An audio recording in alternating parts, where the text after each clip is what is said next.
very much. No, I am indebted to Boston University. I came here shortly after being fired by Richard Nixon, and stayed long enough to find a wife, have a child, learn a craft, decide that it was better to leave BU than be carted away in chains for killing John Silver.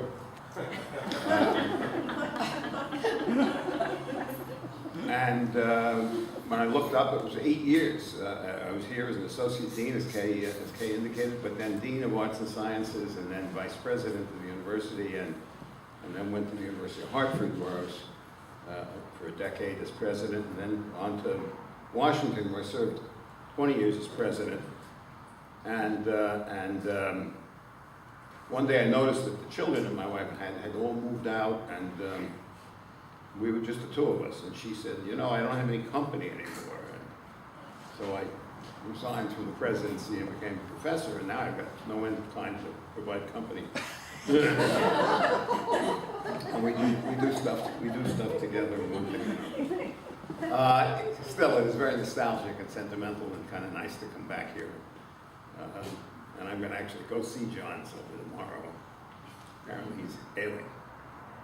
He would hate if anybody think that was possible in his case, but he's getting older. I want to take a second, if I may indulge, really, to point out that John Payton, who I saw was on the early draft of the program for this occasion, has passed. And he's a neighbor, or was a neighbor in Washington, and a remarkably good neighbor and a good friend and a good lawyer and a contributor to the conversations we are having here. And as I look back over the year, Derek Bell also has died, and I haven't had a chance to acknowledge in public my obligations to him when I was a young lawyer in the U.S. Department of Education. He taught me some things that in the case of Thurgood Marshall were only theory, but in the case of Derek Bell, he said, rewrite this. And that was very, very different. So why are we here? We're here to talk about justice and freedom and equity. What a novel agenda. Nobody has ever talked about these things before, and so it leaves total virgin territory for the rest of us. And talking about justice, freedom, and equity through legal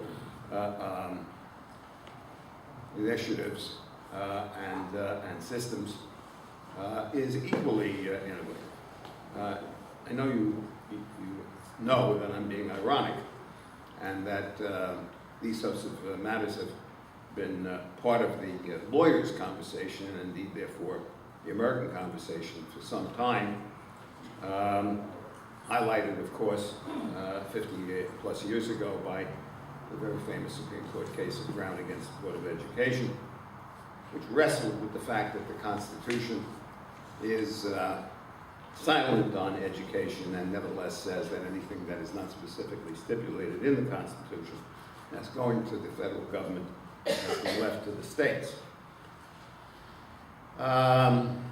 And so this was the issue that I know that preoccupied me as a young lawyer focusing on education.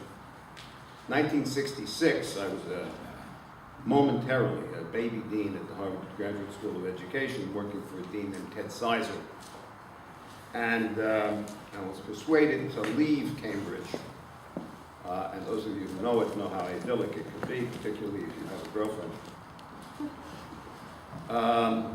Leave Cambridge and go to Washington to serve the nation. And the case that Commissioner Howe used to persuade me to do that was pointing to the Civil Rights Act of 1964, told me how the world had been changed by the Elementary and Secondary Education Act and Higher Education Act of 1965, and said this was the moment, the time had come, in which we could actually stop talking about change and actually affect change in America's schools.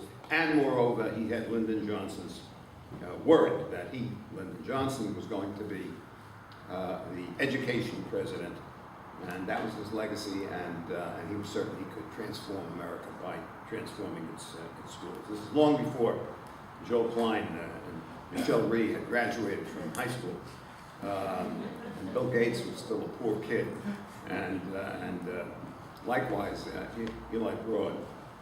As for the Waltons, who knows? I think they always had money. Maybe not, but it sure feels that way. So the question that comes to us at this point, looking back and recognizing that all the potential that we anticipated in the 60s has not come to fruition. What do we do in 2012? What critical changes are there to be made? Why are those changes important? How the devil are we going to do it? What strategies do we have to develop? And then, if we do something, we actually do something. How are we going to know whether it worked? Where's the control group? So, we've gathered together a number of world's leading experts, and we're going to let them answer these questions. What do you want to change? Why do you want to change it? By what means are you going to change it? How will we know if we've reached our goal? Who is the enemy of these proposals? And how will the future want to change our changes? Are we going to make these changes? You will hear people talk about from the top down, changing management, or are we going to make these changes from the bottom up? Are we going to make these changes with heroic leadership, or are we going to make these changes through developing a culture of collaboration in which the 99% and the 1% find some way to make themselves into 100%? How important is leadership in these matters? Do we need leaders? Do we need teams? And if the answer is that leaders help and make a difference, how do we know a good leader from a bad leader when we see them? How do we profile a leader? So this program, which I am going to leave largely unattended, that is to say, I'm going to allow it to proceed organically, is asking questions for different ways that policy reforms can be effected. And, of course, because we are lawyers, and it's possible to actually get CLE credit for this enterprise, we're asking how can lawyers be engaged, particularly, as opposed to merely citizens, how can lawyers be engaged, adding value? What legal opportunities do lawyers have that the rest of us, or that non-lawyers don't? The panel consists of Harold Wasser, former general counsel, I just screwed that name up, general counsel for the Los Angeles Unified School District. Seth Andrew, the founder of the Democratic PrEP, Public Schools and Democracy Builders.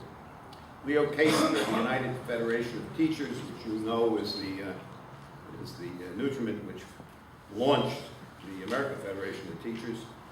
I kind of see that name without immediately having a vision of Al Shanker flash across my eyes. Lyle Kirkman, President and Senior Management Consultant of Future Management Systems. And Paul Ash, who is the Superintendent of Schools of Lexington, Mass. I would urge you to read the biographies on these people. This is a remarkable collection of people. We're very fortunate to have them.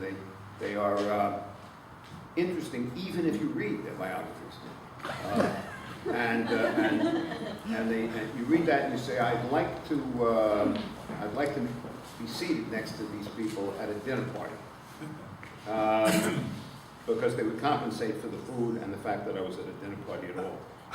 So this is a very interesting collection, and I used as much time as I think I should, at least to start. Now, how are we going to do this? I think I'll do it in the order I read off the names.